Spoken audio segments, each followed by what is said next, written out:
예수 그리스도의 십자가의 죽음을 또 우리는 우리를 구원하신 온전한 하나님의 사랑으로 받아들이지만 또 어떤 이들은 이렇게 생각하는 사람들도 있습니다.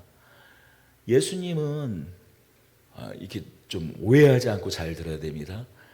예수님 자살한 거 아니냐, 예수님 자폭한 거 아니냐, 그런 이야기를 하는 사람들이 있어요. 마치 이 예수님의 십자가 이런 이 사건이 마치 어떤 물건을 팔 때 강매하는 것처럼 느껴진다라는 사람들이 있습니다. 내가 너희들을 위하여 십자가에 달려 죽었으니 너희는 내 뜻대로 해라. 나를 믿어야 된다. 마치 그렇게 강압적으로 오히려 느껴진다라는 사람들도 있습니다. 아니, 예수님 스스로 자폭해놓고서는 왜 우리에게 십자가를 강요하냐, 우리에게 믿음을 강요하냐라는 거죠. 왜냐하면 예수님께서 당신 스스로 죽으실 것을 아셨기 때문이에요. 적어도 예수님께서 당신 스스로 십자가에 결국 매달려 죽으실 것이라는 그 사실을 아셨다는 것은 틀림없는 사실이기는 합니다. 왜냐하면 요한복음 3장 14절에서 이렇게 예수님께서 말씀하셨거든요. 모세가 광야에서 뱀을 든 것 같이 인자도 들려야 하리라. 예수님께서 십자가에 달려 돌아가게 되실 것을 예수님께서는 제자들에게 말씀하셨어요. 마태복음 16장에서는 어떻습니까? 베드로로부터 예수님께서 예수님을 향한 믿음의 고백을 들으셨죠. 주님은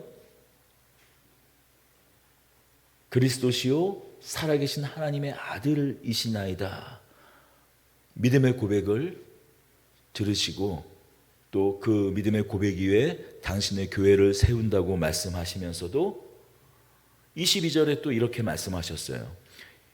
이때로부터 자기가 예루살렘에 올라가 장로들과 대제사장들과 서기관들에게 많은 고난을 받고 죽임을 당하고 제3일에 살아나야 할 것을 제자들에게 비로소 나타내시니, 예수님 당신께서 그 믿음의 고백을 들은 이후에 비로소 예수님께서 돌아가시고 고난을 당하시고 죽으시고 다시 사실 것에 대해서 또 말씀하셨습니다.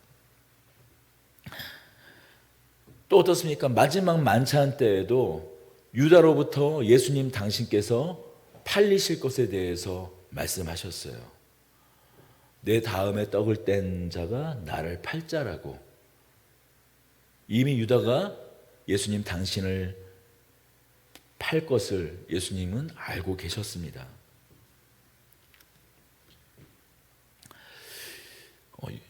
이 독립과 관련된, 우리나라 독립과 관련된 영화들이 있죠. 최근에 개봉했던 영화, 밀정이나 또 암살, 그런 영화들을 보면 독립투사들이 독립운동가들이 마지막으로 거사를 하기 전에 다 같이 그들의 동지들과 함께 사진을 찍습니다. 사실 그 사진은 거사를 치르기 전에 마지막으로 찍는 영정 사진과 같은 거예요. 그 거사를 치르고 결국엔 일본에게 잡혀서 죽을 것을 알면서 거사를 치르는 것입니다. 우리는 어떻습니까? 이런 독립투사들, 일본에 대항해서 결국엔 잡혀서 순국하신 독립투사들이 자살했다라는 말을 결코 쓰지 않습니다. 그들은 그런 결기를 가지고 일제에 항거하면 결국엔 죽을 수밖에 없는 자신의 운명을 잘 알았어요. 하지만 일제에 항거하는 것을 거부하지 않았습니다. 그리고 자신들의 그 죽음의 길을 당당히 받아들였어요. 누구도 오늘날 독립투사를 자살했다, 자폭했다 하지 않습니다. 우리 민족을 구해내기 위해서, 일본에 손하기 위해서, 구해내기 위해서 자신의 몸을 바친 것이죠. 희생한 것이죠. 물론 이 독립투사들을 예수님과 비교할 수는 없습니다만 바로 예수님은 죄와 사망의 권세에서, 죄와 사망의 영원한 죽음 가운데 사로잡힌 우리를 해방시키기 위해서 예수님도 죽음의 길을 각오하고 걸어가신 것이지 자폭한 것도 자살한 것도 아니십니다. 예수님은 이 세상 죄와 사망으로 묶여있는, 이 세상 세력에 묶여있는 우리를 그 사망의 권세로부터, 죽음의 권세로부터 우리를 해방시키기 위해서 기꺼이 자신의 생명을 내어놓으시고 죽임당하셨습니다. 바로 그 사실을 오늘 본문에서 잘 알 수가 있어요. 오늘 본문을 통해서 예수님께서 결단코 그 십자가를 끝까지 피하지 않으신 것을 오늘 본문은 잘 보여주고 있습니다. 예수님을 누가 죽였습니까? 대제사장과 같이 종교 권력을 가진 자들이 예수님을 죽이셨어요. 이들의 불법이 예수님을 죽였습니다. 15장 1절을 우리 다시 한번 읽어보겠습니다. 새벽에 대제사장들이 즉시 장로들과 서기관들 곧 온 공회와 더불어 의논하고 예수를 결박하고 끌고 가서 빌라도에게 넘겨주니, 새벽에 의논하고 결박했다고 얘기하고 있어요. 보통 법정이 열리는 시간은 사람들이 활동하는 시간 아닙니까? 왜 새벽에 예수님을 넘겨주려고, 빌라도에게 넘겨주려고 의논하는 것입니까? 판결한 것입니까? 이것은 정상적인 사법 절차가 아니라는 거죠. 그들은 지금 불법을 자행하고 있는 거예요. 새벽에 재판을 하는 경우는 없어요. 새벽에 재판을 하는 이유는 예수를 따르는 군중들이 자신들의 뜻과 반대되는 증언을 할 수도 있고 소요를 일으킬 수 있기 때문에 지금 이 새벽에 은밀히 지금 의논을 하고 있는 것입니다. 예수님을 잡아들이고 있는 것이에요. 혹시라도 예수님을 지지하는 사람들이, 오늘 종료주일이기도 한데 예수님께서 예루살렘 성에 입성하실 때 호산나 다윗의 자손이요, 호산나 호산나 다윗의 자손이요 하면서 우리에게 약속하신 메시아 그 예수를 찬양하던 그 사람들이 수요를 일으킬까 봐, 여전히 예수님을 향한 기대감을 갖고 있는 사람들이 소요를 일으킬까 봐 지금 새벽에 은밀히 예수님을 잡아들이고 어떻게 해야 할지를 의논하고 있는 겁니다. 더군다나 이 재판은 공정한 재판도 아니었어요. 우리 14장 56절을 한번 읽어보겠습니다. 이 53절부터 56절 읽어보겠습니다. 그들이 예수를 끌고 대제사장에게로 가니 대제사장들과 장로들과 서기관들이 다 모이더라. 베드로가 예수를 멀찍이 따라 대제사장의 집들 안까지 들어가서 아랫 사람들과 함께 앉아 불을 쬐니라. 대제사장들과 온 공회가 예수를 죽이려고 그 칠 증거를 찾되 얻지 못하니 이는 예수를 쳐서 거짓 증언하는 자가 많으나 그 증언이 서로 일치하지 못함이니라. 당시 유대 율법으로 따지면 재판장에 선 사람들의 그 증인들이 있을 때 그 증인들의 증언이 일치되어야 유죄가 판정되었는데, 거짓 증인으로 세운 사람들의 그 말조차도 하나로 합쳐지지 않았다라는 거예요.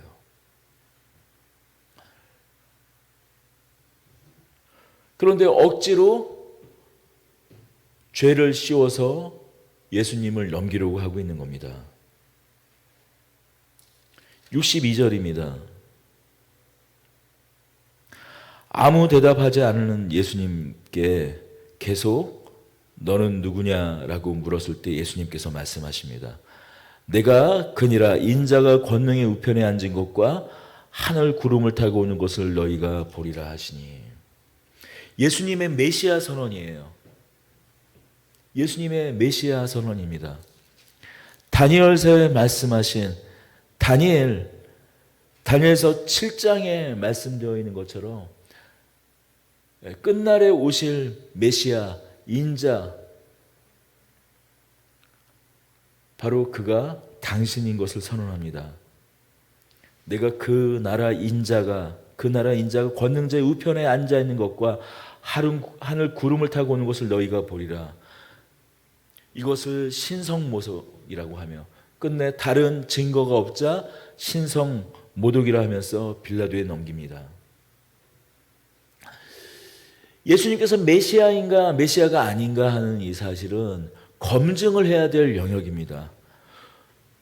왜냐하면 이스라엘은, 이 유다는 메시아가 오기로 약속된 그것을 믿음으로 가지고 있었기 때문에 누군가가 자신을 메시아라고 선언을 하게 되면 그것은 검증해야 될 일인 거예요. 그런데 이미 예수님께서 당신께서 메시아이신 것을 그가 표적을 통해서 드러내 보이셨어요. 그러나 그들은 믿지 않고 오히려 신성모독이라고 말하며 예수님을 빌라도에게 넘깁니다. 왜냐하면 이들의 종교 권력, 기득권을 지키는 것이 예수 그리스도께서 우리의 메시아라는 그 사실보다도 더 중요한 것은 자신들의 권력을 지키는 것이 더 중요하기 때문입니다. 이들은 오히려 법을 지키고 율법을 사수하고 율법을 수호하고 하나님의 정의를 지켜야 되는 사람들임에도 불구하고 제사장으로서 또 사내들인 공회의 사람들로 오히려 하나님의 공의를, 하나님의 정의를 지켜야 될 사람인데도 불구하고 오히려 불법을 자행하여 예수님을 빌라도에게 또한 십자가에 넘겨줍니다. 두 번째로 예수님을 죽인 것은 바로 당시 유다의 총독인, 식민지 유대 땅의 총독인 빌라도 총독이었어요. 바로 그의 비겁함이 예수를 죽였습니다. 빌라도는 묻습니다. 내가 유대인의 왕이냐? 예수께서 대답하여 이르시되 내 말이 옳도다. 내 말이 옳도다라고 말해요. 우리 잠깐 요한복음 18장으로 잠깐 가보겠습니다. 이 대화를 좀 더 자세하게 요한복음은 드러내고 있어요. 요한복음 18장입니다.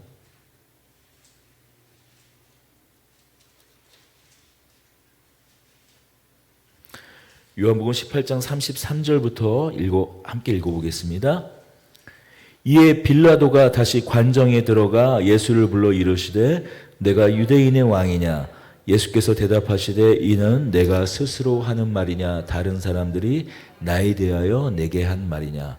빌라도가 대답하되 내가 유대인이냐? 내 나라 사람들과 대제사장들이 너를 내게 넘겼으니 내가 무엇을 하였느냐? 예수께서 대답하시되 내 나라는 이 세상에 속한 것이 아니니라. 만일 내 나라가 이 세상에 속한 것이었더라면 내 종들이 싸워 나로 유대인들에게 넘겨지지 않게 하였으리라. 이제 내 나라는 여기에 속한 것이 아니니라. 빌라도는 알고 있었습니다.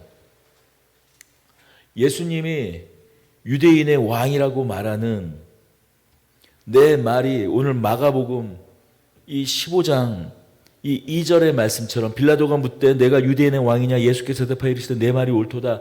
이 말에 내가 유대인의 왕이라고 묻고 있는데 내 말이 옳다라는 이 말의 참된 뜻을 이해하고 있었어요. 그것은 무엇입니까? 예수님께서 말씀하신 유대인의 왕은 단순히 정치적인 권력으로서의 왕이 아닌 그 어떤 그 이상, 이 나라, 이 땅에 속해 있지 않은 권세인 것을, 신적인 권세로서의 왕인 것을 충분히 이해하고 있었어요. 더군다나 생각해 보십시오. 유다의 총독입니다. 모든 어떤 첩보원들이 가동되어서 이 이스라엘 유대 땅에 온 이 땅에 어떤 민감한 정보들을, 이 로마에 반대되는 어떤 운동들과 조짐들이, 로마에 반역이 되는 어떤 일들이 있나 살펴보는 그런 첩보 활동들이 끊임없이 있었던 때예요. 더군다나 6월절 때는 먼 곳에 흩어져 있던 유대인들이 멀리 디오스포라, 다른 나라에까지 흩어져 있던 유대인들 돌아오는 때입니다. 그래서 어떤 민감한 어떤 것 때문에 이슈가 벌어지면 소요가 자주 일어나던 때예요. 그런데 예수님께서 예루살렘에 입성했을 때 어떻게 입성했습니까? 온 이스라엘 백성들이 예수님을 메시아라고, 호산나 호산나 다윗의 자손이여라고 예수님을 환영하면서 열광했던 것을 이 빌라도도 틀림없이 알고 있었어요. 그런데 그때 왜 잡아들이지 않았냐라는 거죠. 이미 조사에서도 알고 있는 것입니다. 어떤 정치적인 위협으로서의 메시아가 단순히 아닌 것을 빌라도는 잘 알고 있었습니다. 마태복음 27장 19절에 보면 빌라도의 부인 또한 이렇게 말합니다. 저 오른 사람에게 아무 상관 마옵소서. 오늘 꿈에 내가 그 사람을 인하여 애를 많이 썼나이다. 빌라도의 부인은 아우구투스 황제의 손녀딸이었어요. 그녀가 예수님이 죄가 없다는 것을 자신의 꿈을 통하여서 빌라도에게 말했음에도 불구하고 빌라도는 예수님을 십자가에 넘겨줍니다. 이렇게 말하기까지 하죠. 누가복음 23장에선 너희가 고소하는 일에 대하여 이 사람에게서 죄를 찾지 못하였다. 저희 행한 것은 죽일 일이 없는 이라라고 말하기까지 했습니다. 그러나 빌라도는 비겁하게도 예수님을 십자가에 넘겨줍니다. 왜요?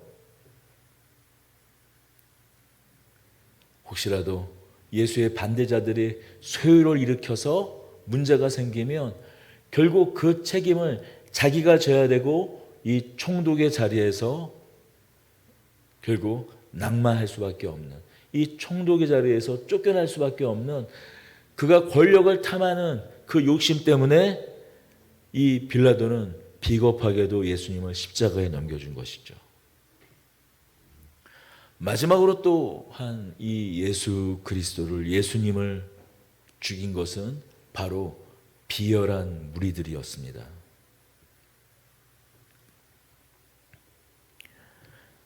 6절입니다. 명절이 되면 백성들이 요구하는 대로 제수 한 사람을 놓아주는 전례가 있더니, 유월절 같은 이런 큰 명절에는 사형을 언도받은 죄수도 풀어주는 어떤 관례가 있었습니다. 그러니 어쨌든 이 빌라도는 예수를 풀어주려고 이 전례대로 예수를 풀어줄 것을 제안했지만 이 백성들이, 이 무리들은 그것을 거부하고 바나바를 풀어달라고 합니다. 이 사람들은 어떤 사람이었습니까? 우리는 때론 이렇게 생각하기 좋습니다. 아니, 호산나 호산나 다윗의 자손이여 했던 그 무리들이 어떻게 이렇게 쉽게 돌변했을까? 그런데 예수님께서 십자가에 돌아가실 그 즈음에 있는 여러 기사들, 성경의 말씀들을 잘 살펴보면 반드시 그 무리가 이 새벽에 소요를 일으키고 있는 무리들과 같은 무리만은 아닌 것을 알 수 있어요. 마태복음 27장 1절을 제가 읽어보겠습니다. 새벽에 모든 대제사장과 백성의 장로들이 예수를 죽이려고 함께 의논하고 결박하여 끌고 가서 총독 빌라도에게 넘겨주니라. 대제사장들과 장로들이 무리를 권하여 바라바를 달라 하게 하고 예수를 죽이자 하게 하였더니, 당시에 유월절 당시에 예루살렘의 어떤 상황을 생각해야 돼요. 아까도 말씀드렸지만 이런 유월절과 같은 절기가 되면 멀리 흩어졌던, 먼 나라까지 흩어졌던 이 유대인들이 명정을, 절기를 지키기 위해서 이 예루살렘으로 돌아옵니다. 평생 한 번에 어떤 소원처럼 돌아오는 일들이 있었어요. 많은 유대인들이 예루살렘 땅에 오게 돼요. 그러면 그때마다 예루살렘에는 다양한, 항상 매년마다 이런 어떤 소유가 일어나거나 하진 않았지만 생각보다 빈번하게 예루살렘에 소유들이 일어났습니다. 때로는 그 소유가 걷잡을 수 없이 커져서 로마 군인들을, 예루살렘에 주둔하고 로마 군인들을 죽이는 일도 생기고 하는 것이죠. 식민지 땅에서 언제나 늘상 있을 법한 일들이 바로 이 유월절 때 일어나곤 했습니다. 그러니 유월절이 즈음이 되면, 명절 때가 되면 일종의 계엄령이 선포돼서 늦은 밤 시간부터 새벽녘까지는 통행이 금지돼요. 그런데 지금 이 무리들은 언제 움직이고 있는 겁니까? 언제 지금 이 빌라도 총독의 앞에 몰려와가지고 지금 예수를 십자가에 못 박아 죽이라고 요구하고 있는 거예요? 새벽에 이러고 있는 거예요. 무슨 말입니까? 바로 대제사장들과 사내들인 공회의원들이 뒷배가 되어 그들을 보호하고 있기 때문에 이런 일들이 가능한 거예요. 그리고 27장 1절의 말씀처럼 그 무리들을 때로는 돈을 주고 매수하고, 앞서서 거짓 증인을 세워서 거짓 증언을 하게 했던 것 같이 불법으로 매수하고 소유를 일으키고 있는 거예요. 예수님이 십자가에 못 박혀 죽어야 될 아무 이유가 없는 것을 알면서도 이들은 비열하게, 어쩌면 예수님께서 이 예루살렘에 입성했을 때 종려나무가지를 흔든 사람들도 이 중에 있었겠죠. 이들은 이렇듯 비열하게 자신들의 양심을 속이고 예수님을 십자가에 내어주고 있는 것입니다. 마치 누가복음 23장 12절에 헤롯과 빌라도가 전에는 원수였으나 당일에는 서로 친구가 되니라 말하는 것처럼, 예수 그리스도를 십자가에 죽이는데 대제사장과 빌라도와 헤롯과 온갖 그 비열한 무리들이 다 하나가 되어서 예수님을 십자가에 넘겨주고 있습니다. 여러분, 이것이 바로 이 세상이에요.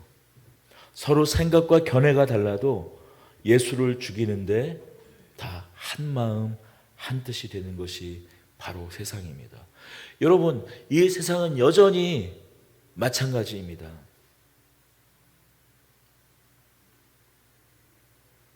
교회를 향한 세상의 시선도 마찬가지죠. 교회가 또 최근에는 여러 실수를 하기도 합니다만, 우리가 많은 이 사회에서 많은 선한 일들을 했음에도 불구하고 때로 아주 작은 실수에도 돌을 던지는 것이 이 세상 아닙니까?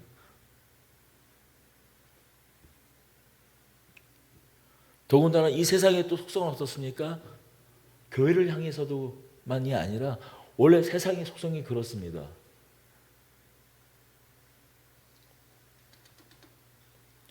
예수님은 이러한 세상, 불법과 불의가 난무하고 비겁함이 난무하고 이 비열한 세상을 피하지 않으셨어요. 예수님은 종려주일에 예루살렘에 입성하지 않으셨다면 예수님은 죽지 않으셨을 겁니다. 유다야, 어찌하여 나를 팔려고 하느냐 하며 엄하게 책망하고 그 발걸음을 막으셨다면 예수님은 십자가에서 돌아가시지 않으셨을 거예요. 유다가 대제사장들의 그 관원들을 끌고 그 겟세마나에 데리고 왔을 때 예수님께서 그 겟세마나 동산에서 기도하며 기다리지 않으셨다면, 자신을 유다가 팔 줄 알면서도 예수님께서 그 겟세마나 동산을 피하셨다면 예수님은 십자가에 달려 죽임당하지 않으셨을 거예요. 하나님의 아들이신 예수님은 하나님의 그 공의의 수호자여야 할 제사장들, 그 불법을 자행하는 그 사람들, 그들을 피하지 않으셨습니다. 비겁한 빌라도도 피하지 않으셨어요. 돈으로 매수되어 자신의 이익에만 철저한 그 군중들도 피하지 않으셨습니다. 그 비열한 군중들이 십자가에 못 박히실 때 오히려 이렇게 말씀하셨어요. 누가복음 24장 34절입니다. 이에 예수께서 이르시되 아버지, 저들을 사하여 주옵소서. 저들이 하는 것을 알지 못합니다 라고 말씀하시며 기도하시며 저들의 죄를 아버지 하나님께서 사하여 주시기를 구하셨습니다. 오히려 중보하셨어요. 왜 그러셨습니까? 바로 이 모든 불법과 불의를 행하는 자들, 비겁한 자들, 비열한 자들, 미련한 자들, 이 세상을 구원하시기 위한 구원자로 예수님은 오셨기 때문이에요. 바로 우리의 구원자로 오셨기 때문이기 때문입니다. 여러분, 이렇게 불법을 저지르는 사람들, 비겁한 사람들, 비열한 이 사람들, 바로 오늘 우리들의 모습이고 우리의 현주소 아닙니까? 어떻습니까? 우리의 현주소 사실 그렇지 않습니까? 어제까지는 잘한다 칭찬하더라도 내 재산, 내 기득권, 나의 이익을 조금이라도 건드리면 바로 손바닥 뒤집듯이 뒤집는 것이 우리 아닙니까? 우리가 특히 요 즈음에 선거철만 되면 우리가 확인하게 되는 사실 아닙니까? 더 길게 이야기하고 싶지는 않습니다. 우리가 때로는 상식이나 공정, 법, 하나님께서 우리에게 주신 보편적인 어떤 합리적인 어떤 그런 법정신으로 세상을 대하거나 세상을 해석하는 것이 아니라 결국에 세상을 바라보고 해석하는 그 중요한 기준이 나의 이익인 것. 그것이 투표로 확인되는 것이 여실히 우리가 무엇을 쫓는지, 어떤 욕망을 쫓아가는지 너무나 여실히 보여주는 것이 이런 선거철 아닙니까? 그리고 우리는 또한 그런 선거 결과들을 보게 됩니다.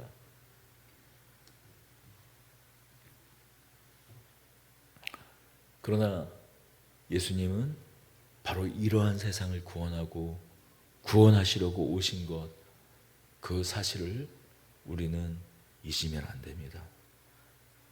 고린도후서 5장 17절에서 19절을 우리 한번 가보도록 하겠습니다. 고린도후서 5장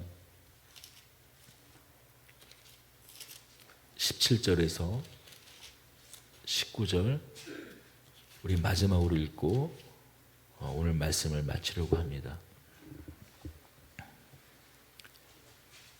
신약성경 291면쯤에 있습니다. 5장 17절에서 19절입니다. 그런즉 누구든지 그리스도 안에 있으면 새로운 피조물이라.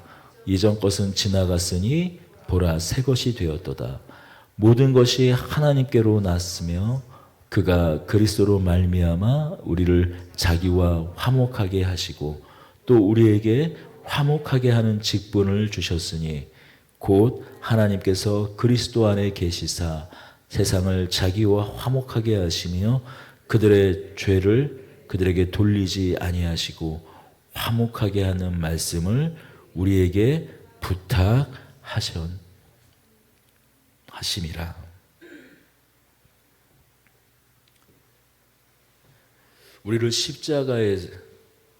우리를 위해서 십자가에 죽으셔서 우리를 구원하신 이유를 이 불의하고 비겁하고 비열한 세상을 품에 안으시고 세상을 화목하게 하시기 위함이라고 말씀합니다.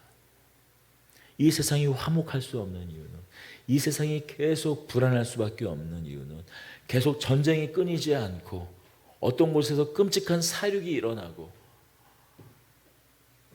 오늘 일당과 같이 세대와 세대가 계층과 계층이 나눠서 반목하고 끊임없이 자신들의 이익을 위해서 투쟁하는 이 세상의 모든 그 악의 근원은 바로 우리가 불의를 행하는 자요, 비겁한 자요, 비열한 자들이기 때문이에요.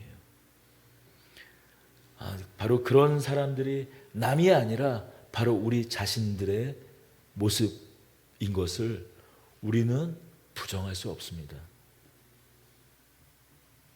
그러나 예수님께서 바로 이러한 우리를 화목해 하시기 위하여 우리를 위하여 십자가에 죽으시고 우리를 택하셔서 그리스도 안에서 새로운 피조물로 다시 태어나게 하셨다고 말씀합니다. 이 목적이 무엇이라고요?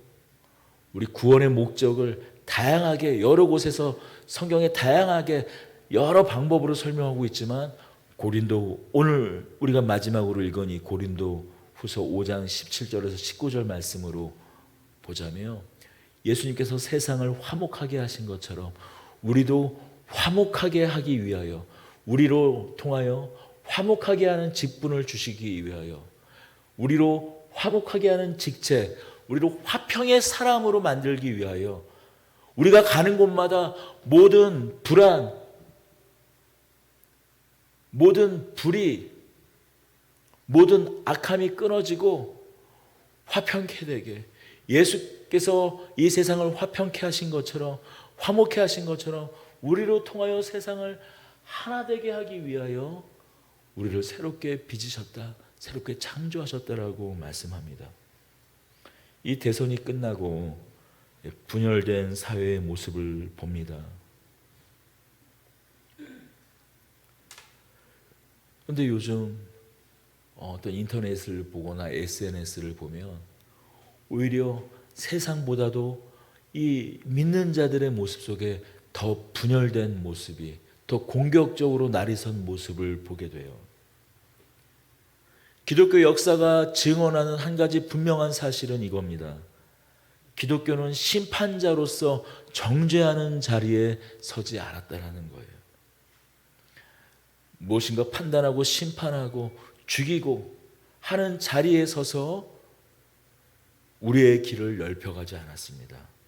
오히려 내가 죽는 자리까지 가더라도 그런 오해와 예수님께서 그런 오해와 멸시 가운데 십자가에 내몰리신 것까지 같이 우리도 그렇게 내몰리는 자리를 끝까지 감수함으로 우리 믿음의 길을 넓혀온 것이 2000년의 우리 믿음의 역사가, 기독교의 역사가 증언하는 사실입니다. 그러나 요즘 우리 신앙인들을 보면 오히려 분열된 사회를 끌어안는 것이 아니라 화목하게 하는 것이 아니라 오히려 이 분열을 더욱 부채질하는 데 앞장서고 있는 모습을 보게 됩니다.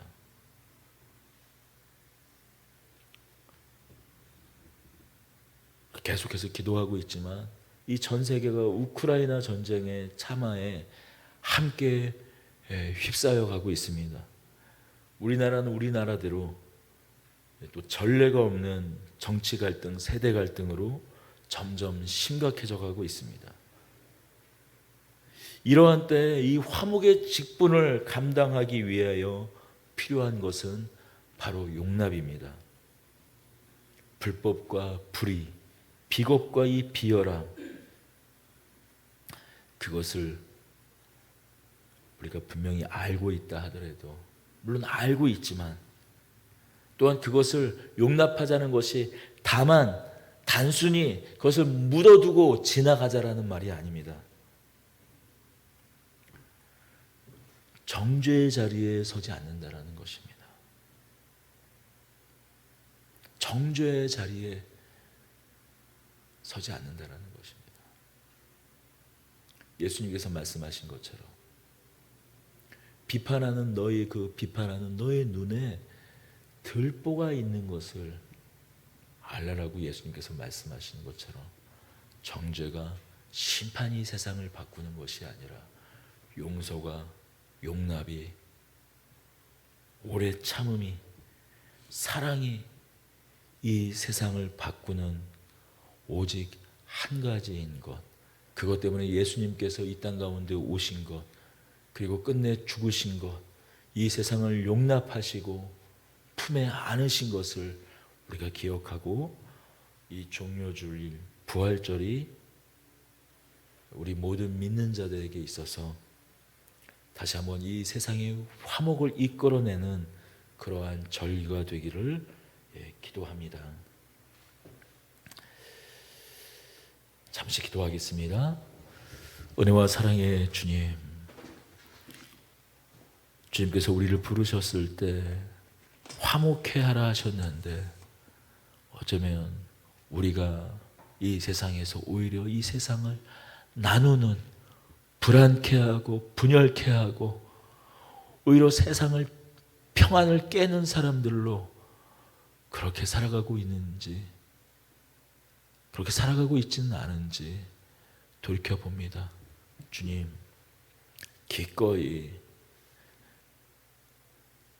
죽음을 향한 그 길을 외면하지 않으시고 기꺼이 그것을 감내하시고, 아니 그 모든 것이 당신의 피와 살과 그 모든 것이 찢겨나가며까지 그것을 감내하셔서 끝내 십자가의 그 구속을 이루어내신 것 같이 우리 또한 각각 우리의 삶의 자리에서 용서함으로, 용납함으로, 끝내 사랑함으로, 오래 참음으로 예수 그리스도의 그 남은 고난을 우리 삶 가운데 넉넉히 채워가는, 다만 신음으로 고통 가운데 그것을 넘어가는 것이 아니라 기꺼이 기쁨으로 주님께서 감당하셨듯이 우리도 우리의 고난을 채워갈 때 그것을 기쁨으로 그것을 감당해 나가는 우리 모든 믿는 자들이 되게 하여 주옵소서. 우리 주 예수 그리스도의 이름으로 기도드립니다.